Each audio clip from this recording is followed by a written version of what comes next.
এক মাসেরও বেশি সময় ধরে ইরানের উপর আগ্রাসন চালাচ্ছে ইসরায়েল ও যুক্তরাষ্ট্র। এই যুদ্ধে প্রত্যক্ষ বা পরোক্ষভাবে মধ্যপ্রাচ্যের প্রায় সব দেশ আক্রান্ত হলেও মুসলিম বিশ্বের অন্য দেশগুলো পরিস্থিতি কেবল পর্যবেক্ষণ করছে। মুসলিম সংখ্যাগরিষ্ঠ কোনো দেশই ইরানকে সাহায্য করতে এগিয়ে আসে না, বরং অনেক দেশ ইরানকে হুমকি হিসেবে দেখছে।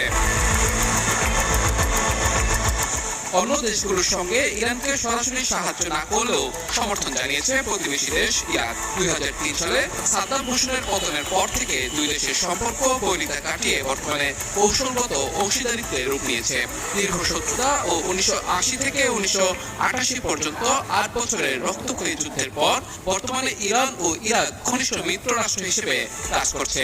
2026 সালের প্রেক্ষাপটে এই সম্পর্ক মূলত রাজনৈতিক, অর্থনৈতিক এবং নিরাপত্তা সহযোগিতার উপর ভিত্তি করে আরো মজবুত হয়েছে।